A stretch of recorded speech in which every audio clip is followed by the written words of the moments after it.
The alien's head landed in the soup. It made a wet plop, eyes still twitching, green ichor leaking into the broth as the Outpost cook screamed and dropped the ladle. For 2 seconds the cafeteria froze. Someone muttered, "Oh hell no." Then came the sound of something dragging across metal. Not footsteps. Just a slow, steady pull, scrape, drag, scrape, echoing closer. The Warlords had landed 30 minutes ago. They brought plasma rifles, spiked armor, and egos bigger than their ships. They expected soft humans and an easy slaughter. They didn't know Outpost Zeta 9 had a janitor. They didn't know the janitor was the Reaper. 5 hours earlier, everything was normal. Or as normal as it gets on the farthest human station in uncharted space. Zeta 9 was a glorified space truck stop, fuel, food, the occasional drunken minor fistfight, and absolutely no strategic value. The Federation forgot it existed. Most of the crew liked it that way. It was quiet, dull, and didn't care about your past. Especially if your past had blood on it. Juno Cade mopped the floor like he had done every morning for 3 years. He looked like a man made of gravel and disappointment, gray beard stubbled with black, arms sleeved in old scars, eyes that had seen too much and judged everything. No one asked why the janitor had knife calluses on both hands. Or why the floor gleamed like it had been cleaned with military precision. "Hey, Cade, you missed a spot," the young pilot Jex called, smirking as she skated by on her boots. Cade didn't respond. He never did. Talking was optional. Bleach wasn't. In the control room, Old Man Vero was playing poker with the station AI, who had developed a terrible gambling habit and a sarcastic personality chip. The medic, a caffeine-addicted doctor named Rena, was napping under the desk with a needle gun tucked in her waistband. Somewhere in the vents, the cook's genetically modified cat was chasing rats that glowed in the dark. It was peaceful. Too peaceful. The alarm didn't go off. The outpost sensors were so outdated they flagged the alien invasion force as weather balloons. But the comms crackled with a burst of static and an alien voice garbled through in fractured Terran. "Surrender gate core or suffer purge. Comply." The crew blinked at the message. Vero squinted. "Did he say cake war?"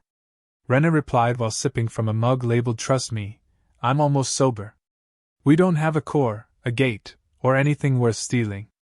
Try Sector 7, they've got coffee machines that work." 10 minutes later, the Warlords landed. Their ship was a spiked obsidian spear that slammed into the ground with seismic arrogance. The ramp dropped. Out came 9 of them, each nearly 8 feet tall, wearing segmented armor that hissed with compressed steam.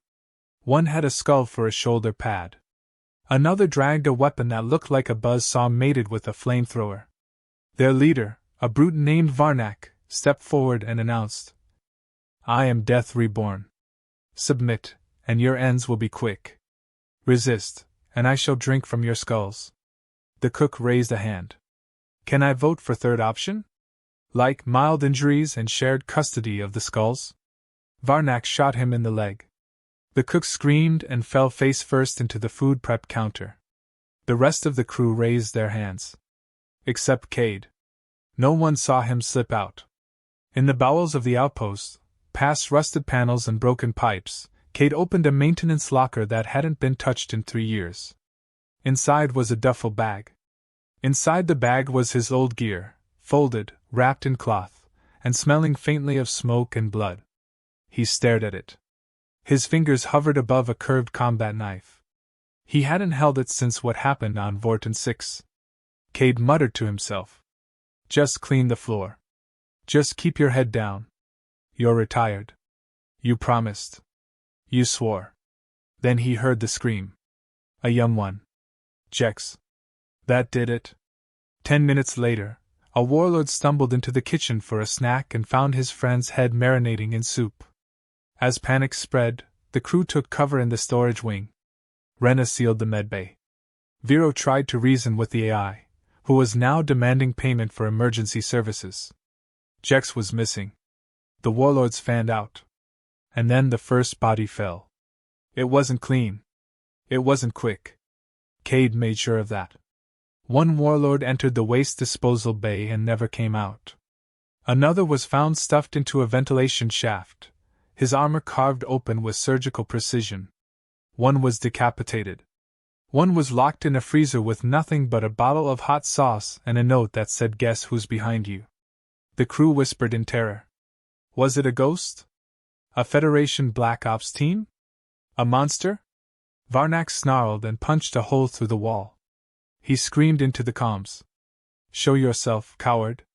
Face me." Cade's voice came through, distorted, calm. "You brought war to the wrong doorstep. You should have read the sign." "What sign?" Varnak growled. Cade stepped from the shadows. Mop in one hand, knife in the other. It said "Janitor on duty." And he smiled. A quiet, broken smile, the kind of smile that haunted the dying. Because the Reaper was awake. And he was just getting started. It had been 17 minutes since the first warlord died. The survivors were still trying to figure out if they were under attack or in some kind of reality glitch.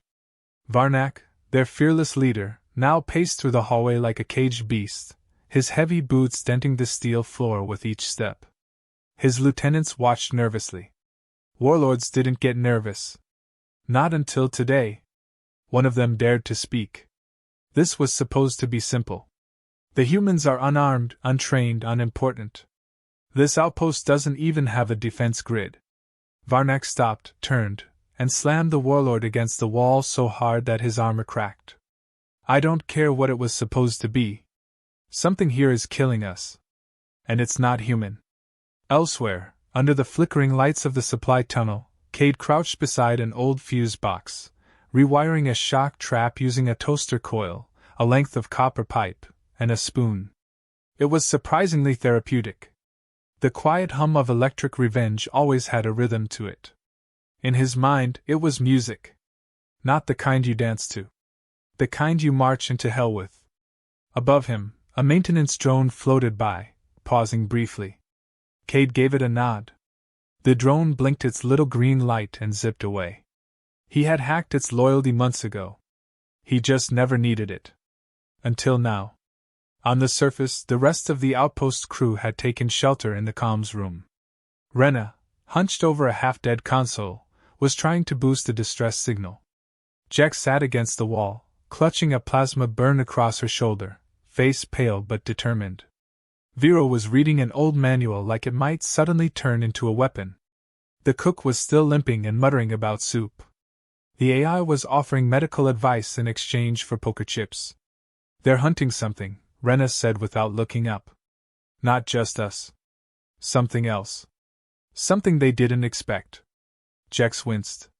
"The janitor. It's him, isn't it?" Vero blinked. "Cade? Don't be ridiculous. The man can barely operate the coffee machine. I've seen him lose a fight with a mop bucket." Jex shook her head. "That's just what he wants you to think." Rena glanced over. "You know something?" "Not much," Jex admitted. "Just whispers. Station gossip. When I first got here, someone told me the janitor used to be death incarnate. Like, real Black Ops shadow type. No rank. No records. Only thing they ever found on him was a classified file labeled Project Gravedigger. I thought it was a joke." The AI chimed in. "That's not a joke. That file exists. Access denied, by the way. Not even I can open it." Vero's jaw dropped. "So what are you saying? The janitor's a myth?" Rena checked her needle gun. "He's a myth with a body count. And he's on our side. Let's not waste it." Below, in a sealed weapons locker that didn't officially exist, Cade unwrapped a bundle of his old gear. Everything was there. The folded black armor plates. The stealth mask. The wrist blade that whistled when drawn. A small, palm-sized explosive labeled "Hello." He didn't put on all of it. He didn't need to. War was muscle memory. It lived in his bones. Every breath was a trigger. He looked into a cracked mirror bolted to the wall. For a moment, he didn't see himself. He saw the man from Vorten 6. The mission that broke him. That cost him his team. That made him vanish. That made him stop being human. And start being the Reaper. I didn't want this, he said to the empty air. I just wanted to clean floors. Then he stood up and walked toward the noise. The Warlords had split into 2 squads. One was sweeping the control wing. The other had set up a mobile command center in the cargo bay, using human crates as barricades and prisoners as leverage. Varnak led the central unit, screaming into his comms for updates, swearing vengeance, and polishing his blade with someone's uniform. His men were terrified but pretended otherwise. That's when the lights went out. Complete darkness. For 3 seconds, nothing moved. Then came a single, soft metallic clink. Something dropped from the ceiling. A warlord turned. Another took a step forward. Then they heard the whisper. Boo! Flash bang. Screaming. A knife slicing through armor like butter. A body hitting the ground with a wet crack. Cade moved like a storm wrapped in silence. Every hit was precise. Every motion planned. He didn't just kill. He dismantled. In 30 seconds, 4 elite warriors were down. One managed to shoot wildly, plasma bolt ricocheting off a pipe, and melted a console. The Outpost AI, offended, responded by electrocuting the shooter through the floor. Varnak roared. Face me, coward! Your wish, Cade muttered. He stepped into the dim emergency lights, blood dripping from his elbow, eyes cold. Varnak lunged. Their weapons clashed. Sparks flew. The battle was brutal, close, and far from clean. Varnak was strong. Cade was efficient. Bones broke. Armor cracked. They crashed through a window into the storage bay, fighting over spilled crates and broken droids. Finally, Cade slammed a pipe into Varnak's knee and drove his blade into the warlord's shoulder. Varnak screamed, dropping to one knee. Who are you? He snarled. Cade leaned in close. Just the janitor.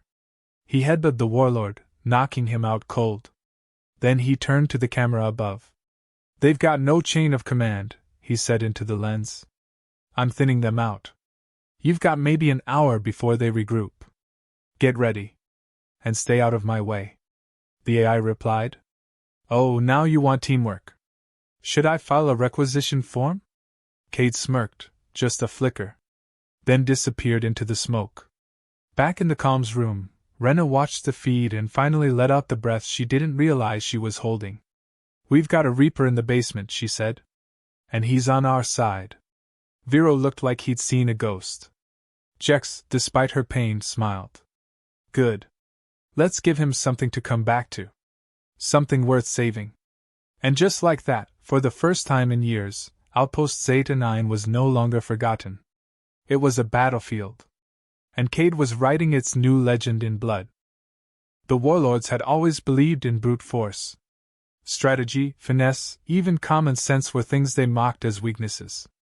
Their way was simple: overwhelm, destroy, conquer, and move on. It worked for centuries. But on Outpost Zeta 9, the rules changed. Their dead were piling up in corners and ventilation shafts, and the humans they once called prey were organizing.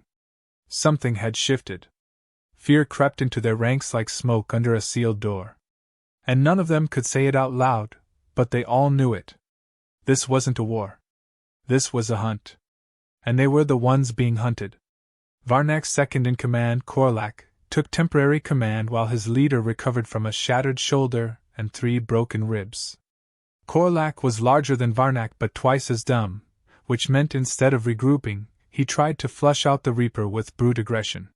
He ordered a sweep of the lower levels and sent 4 of their best into the maintenance tunnels. None returned. He sent a search party after the first. That team's charred remains were found tied to a mop with a note reading "You missed a spot." The crew of the Outpost, holed up in the old comms center, watched the chaos unfold on every available monitor. Jex, now patched up and armed with a jury-rigged plasma pistol, paced with nervous energy. Rena was running tactical overlays with the AI, whose sarcasm had turned from annoying to almost comforting. Vero, inspired by panic and coffee, had found a box of old Federation drone blueprints, and was building something he refused to explain. The cook, now limping less and talking more, was holding a makeshift spear fashioned from a kitchen skewer and a salad bowl. Spirits were rising. Not high, but enough to feel dangerous. "They're tearing themselves apart," Rena said as a feed showed two warlords brawling over leadership. "That's at least 3 factions now. All posturing for control since Varnak went down." "Which means we've got a window," Jex replied. "And we've got Cade." Which is still weird to say out loud. The cook chuckled. "Guy murdered 6 death machines and left a haiku on the bathroom mirror. I'm not questioning anything he does." Vero cleared his throat. "If I finish this little drone swarm in time, we might be able to use it to jam their comms. Confuse them even more.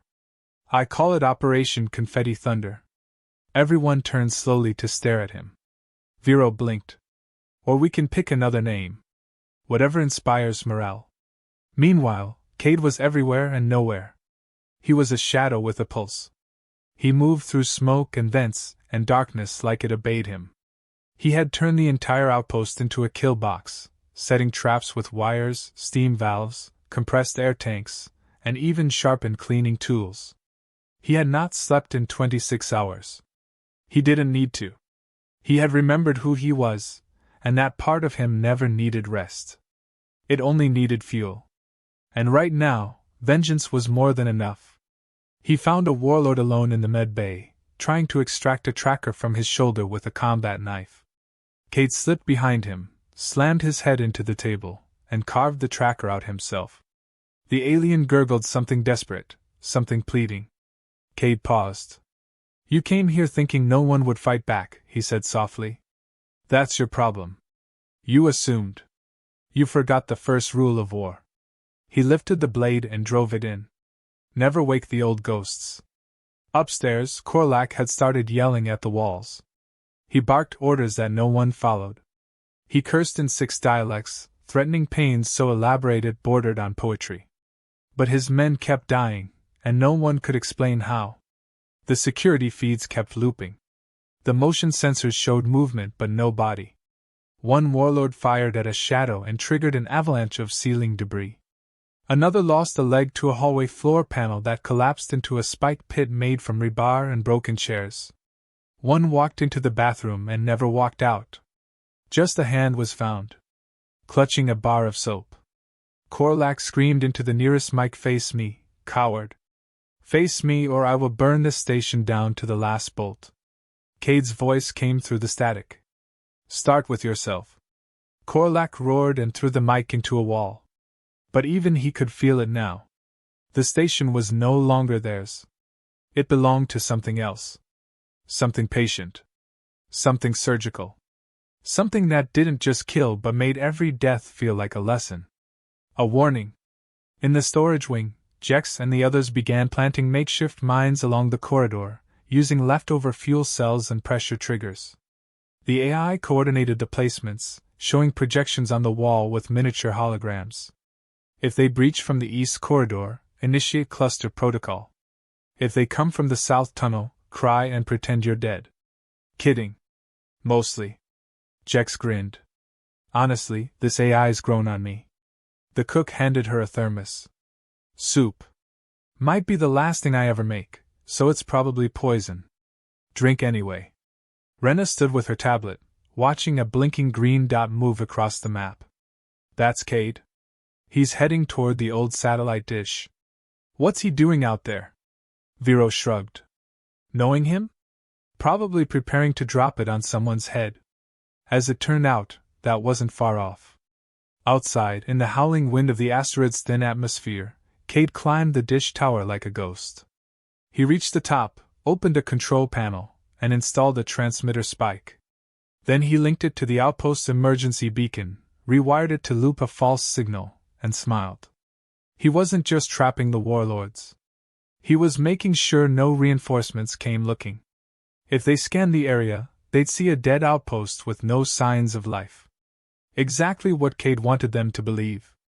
As he climbed down, he spotted movement near the perimeter. One of the warlords was dragging something, an ancient Federation beacon core still intact. Cade's eyes narrowed. So that's what they were after. The core wasn't just a power source. It was a gate key. A relic from the First Contact Wars, capable of linking temporary wormholes between fixed coordinates. If the Warlords activated it here, they could bring in an entire fleet. Not on my watch, Cade whispered. He moved faster now, heart pounding not from fear but from the thrill of inevitability. He had purpose again. Not just revenge. Not just instinct. But mission. He was the janitor of a forgotten station. But more importantly, he was its last line of defense. As he slid back into the shadows, the warlord dragging the course suddenly stopped, turning toward a sound that wasn't there. Then he vanished. One more piece off the board. One more enemy removed. And deep beneath the outpost, something else stirred. Something ancient. Something watching. Because while the warlords thought they came for power, and Cade believed he was the only ghost on this rock, something older was beginning to awaken. Something neither of them expected. Korlak was losing control. Half his squad was gone, either dead or missing, and the rest were turning on each other in whispers and sideways glances. Their mission had slipped from conquest to survival, and warlords did not handle survival well. Pride ran deeper than blood in their ranks, and pride was now getting ripped apart by a man who once cleaned floors. The worst part wasn't the deaths. It was the silence between them.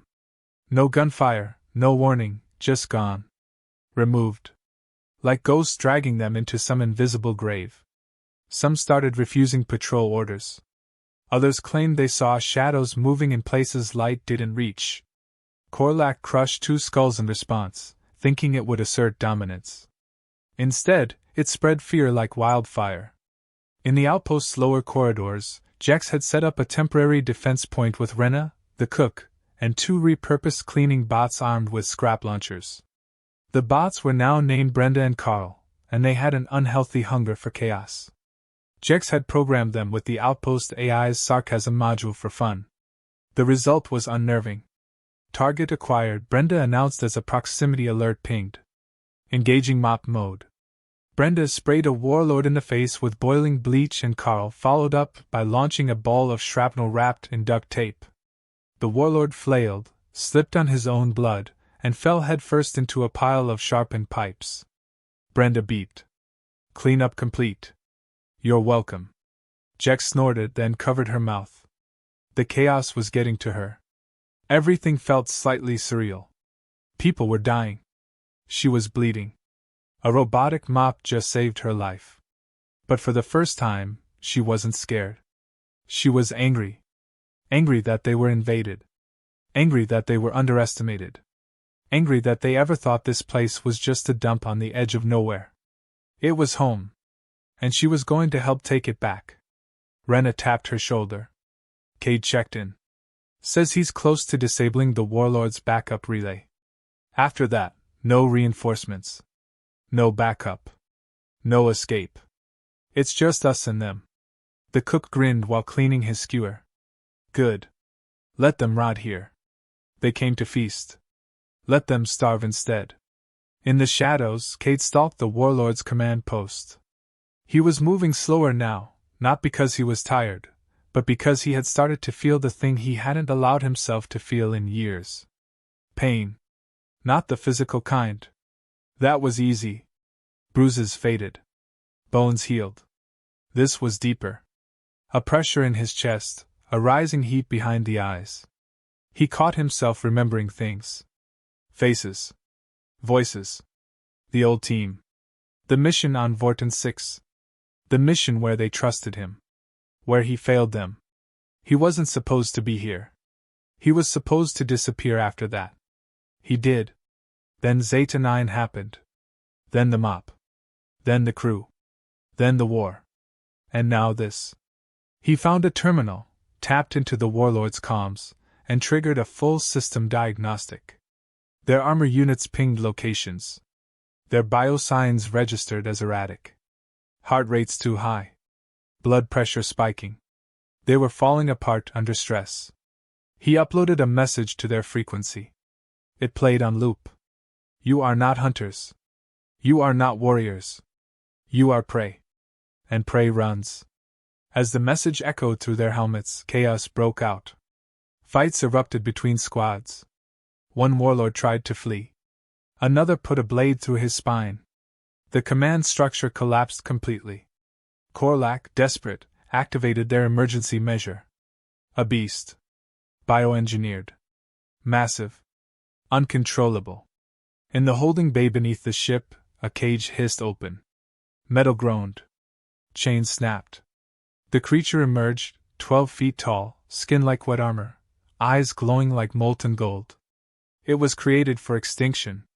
No loyalty, no fear, only rage. And now it was loose. The crew heard it before they saw it. A sound like thunder made of teeth. Rena froze mid-step. Jex gripped her pistol tighter. The cook whispered something in a language none of them recognized and crossed himself with a spoon. "That's new," Jex muttered. Cade heard the roar and stopped moving. His mind calculated the odds. Not good. The creature was designed to tear through battalions. He'd seen its kind once years ago. They weren't enemies. They were disasters with claws. He moved faster. The beast entered the storage wing, smashing through walls like paper, chasing heat signatures. Carl attempted to intercept it. The bot launched a fire extinguisher at high velocity. The extinguisher bounced off the beast's chest and exploded in smoke. The creature didn't flinch. It swatted Carl across the room, shattering the poor bot into a pile of sad wires. Brenda beeped once. Carl's dead. I am now vengeance. It began spinning its mop like a war hammer and charged. Jex dragged Brenda aside at the last moment. That thing's armor's too thick, Rena shouted. We need a distraction. The cook limped toward the kitchen. I've got one. A spicy one? 5 minutes later, Kate arrived to find the crew loading the kitchen's industrial fryer with high-octane oil, sparking wires, and one angry mop bot filled with thermal batteries. The plan is stupid, Rena said. It's suicidal, Jex added. The cook lit a match. It's beautiful. Cade nodded. Do it. They lured the beast with sound, heat, and flashing lights. It smashed into the kitchen just as Brenda rolled under its feet, shrieking revenge. The explosion tore through the lower levels with a force that shook the walls. Fire licked the corridors. Debris rained down. When the smoke cleared, the beast was gone. So was half the kitchen. Brenda's mop head lay smoldering in the rubble like a martyr. The crew stared in silence. Jex wiped soot from her eyes.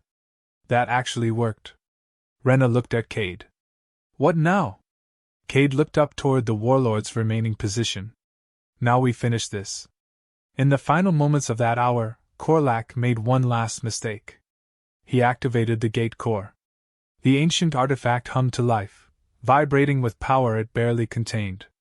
Energy arced along the floor. The room turned to shadow and light. A portal opened, vast and pulsing.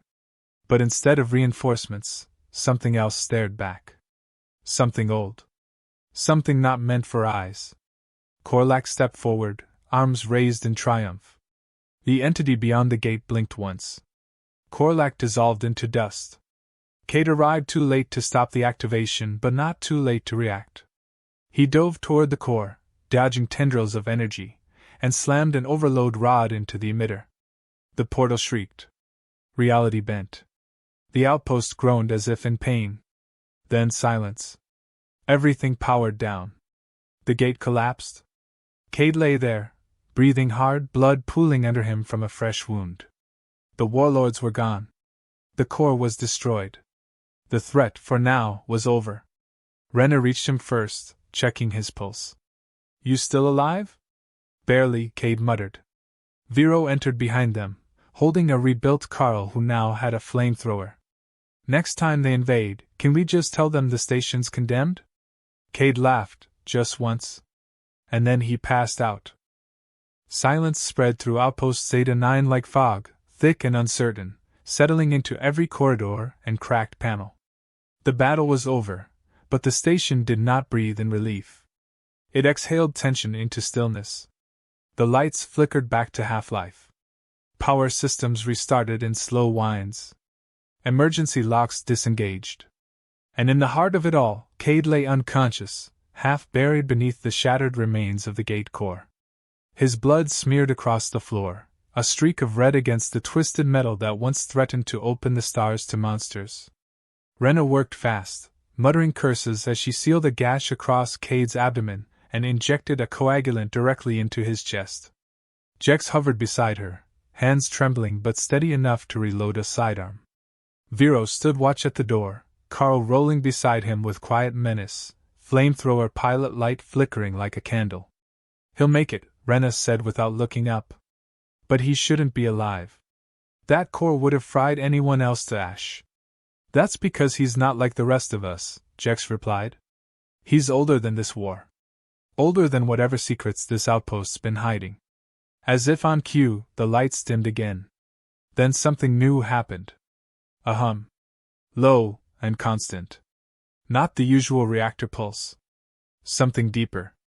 A resonance from below the surface, echoing through the station's walls. The sound felt wrong, like bones being whispered to. "What now?" Vero said, voice dry. "Do the floor tiles want to kill us too?" Rena stood slowly, wiping her hands on her pants. "That hum isn't mechanical. That's old." From under the wreckage, Cade stirred. His voice rasped. The gate opened something else. They helped him to his feet. He leaned on Jex, half conscious, half furious, as he looked at the twisted remnants of the Warlord tech. The core's overload had sealed the portal, but the energy had awakened something that had been sleeping below the outpost for longer than any of them had existed. "There's a substructure here," Cade said. "Under the station. I saw it once. Federation black site. Buried and classified. I was stationed here long before any of you were born. So this was never just a refueling post," Jex muttered. "We've been living on a bomb." "Worse," Cade said. "You've been living on a cage." The hum deepened. A low vibration crawled up their spines. Far below, a door opened. Not a mechanical hatch. Not a trap. A door that didn't belong in metal and wires. It belonged to stone and silence and ritual. Something was coming. In the main hall, panels began to shift.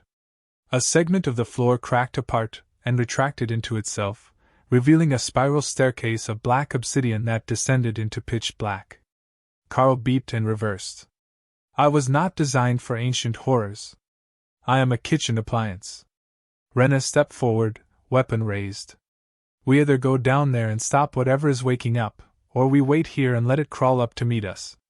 Vero handed Cade a replacement sidearm, one modified from a nail gun and a core battery. "You still good for one last descent, old man?"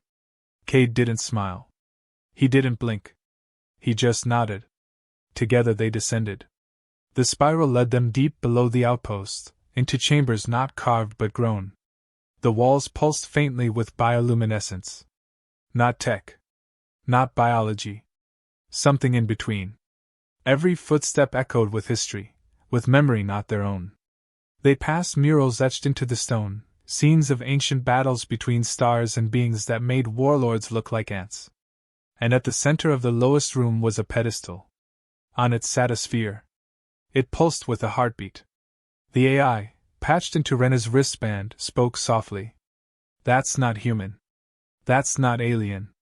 That's pre-civilization tech. I have no file for this. I am very uncomfortable."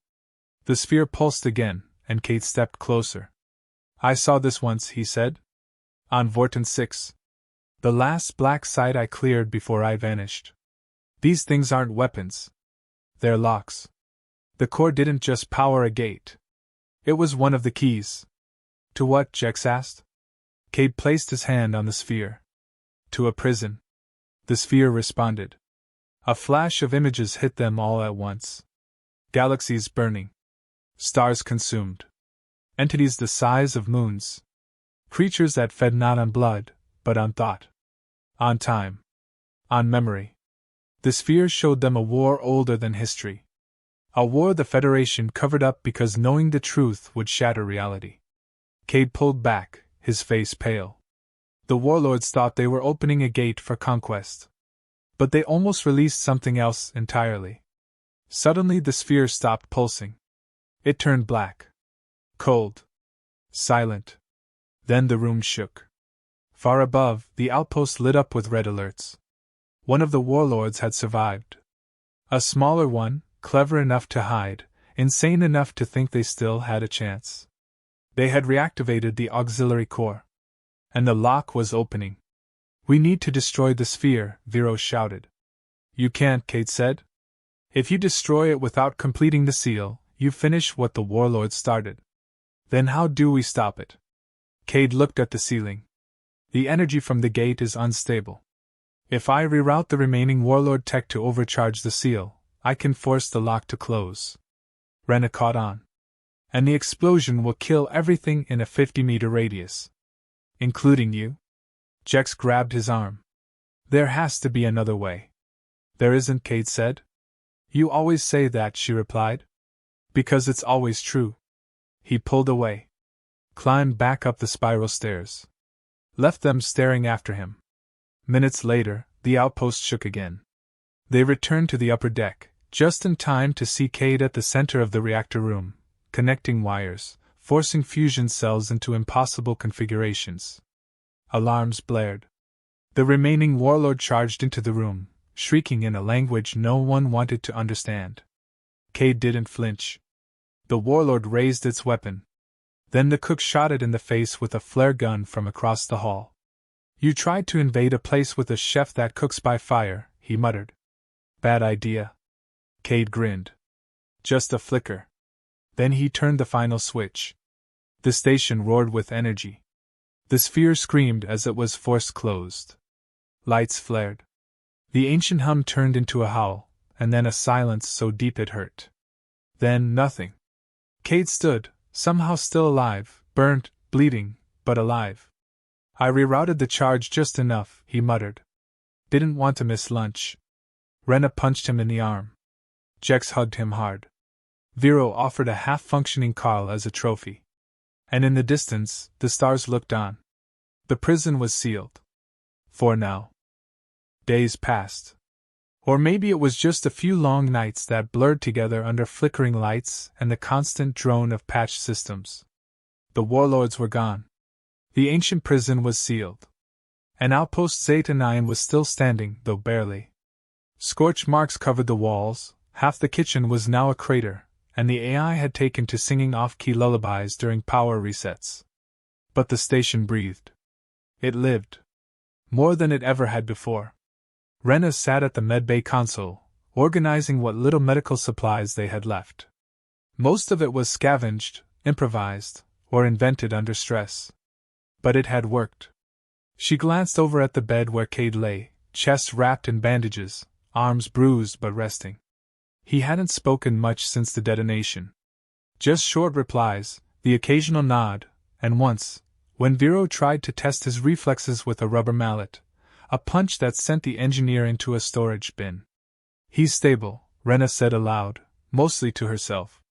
The AI responded from the ceiling with a bored tone. "He's not just stable. He's unkillable." Which, by the way, ruins the drama of my farewell speech I had planned. Across the station, Jex was reprogramming Brenda. The mop bot had survived but required a personality reset. The first test run resulted in the bot threatening to mop up the atmosphere itself. The second was better. Less homicidal. The third version just refused to clean anything sticky. Carl rolled up beside her, his flamethrower now replaced with a fire extinguisher. Vero claimed it was symbolic. Jex just appreciated not having to worry about him torching the hallway when sneezing. Vero himself had taken over a small side room and converted it into what he now called the Zeta Defense and Confetti Control Command. No one took it seriously. But when two salvage drones flew in tight formation and played a victory anthem made of kitchen utensils and static, they all clapped anyway. The crew had changed. They were no longer survivors. They were protectors. Maybe not trained soldiers, but warriors in their own right. The kind of people who faced gods and monsters and then made jokes about mop buckets after. Cade woke that afternoon without warning. No groaning, no dramatic coughing. Just eyes open, scanning the ceiling like it had secrets. Rena looked over and met his gaze. "You're awake." I'm alive, Kate said. Surprise to me, too. She smirked and tossed him a bottle of water. You should be unconscious for another day. You're bleeding internally in places I didn't even know existed. Cade drank, then swung his legs off the bed. I've been worse. Jex walked in, hands on hips. Worse than being the only thing between a reality-shattering void entity and the galaxy. He shrugged. Vorten 6 was Messier. Vero followed behind her with a data pad. Federation just responded. They're sending a cleanup crew. 2 weeks out.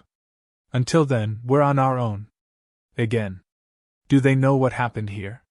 They think it was a pirate attack and a sensor malfunction. Everything else has been buried. Typical. Cade stood, stretched, and cracked his neck. Good. Let them think that. Rena crossed her arms. You sure you want to keep hiding from the Federation? They might reward you. Or they might remember why I vanished in the first place. Let's keep the janitor story easier to live with. Outside, the stars shimmered in their usual silence. No signs of returning warlords. No more flickers from the gate. But deep space never stayed quiet for long. They all knew that now. The next morning, while repairing a communications array, Jex spotted something. A beacon. Week-old, and on a loop. It was Federation tech, but the encryption was pre-standard. Older than most of the systems on Zeta 9. Rena analyzed it. Not a call for help. A warning. And the signature matched the gate core energy. What's it say? Vero asked. One word, Jex replied. Watching. They stared at each other. No one spoke. Later that night, Cade sat alone in the old cargo bay, sipping from a dented thermos. It was cold, metallic, and awful. But it reminded him he was still human. The doors slid open behind him. Jex walked in and sat across from him, kicking her boots up on a crate. You think it's over? No. I think we bought time. How much? Enough. They sat in silence for a while. Then Jex asked the question they had all thought but no one had dared say. Why'd you come here, Cade Zeta 9? He didn't answer right away. He stared at the dark corners of the room, the ones where shadows like to stretch too long. After Vorten 6, I was done. Tired. Angry. Dangerous. I didn't want to fight anymore. I wanted a place the galaxy forgot. Somewhere I could pretend the blood didn't stick. And did it work? For a while. And now. Now I clean floors again. But this time, I don't hide. She nodded. Then stood. Well, we're glad you were here. Even if you mop like an old man. He grunted. That's because I am one. As she left, he looked at the far wall. There, hidden behind crates and dust, was a weapons locker. Still locked. Still sealed. His gear inside. He didn't move to open it. But he didn't look away either. Across the station, the AI pinged a system update.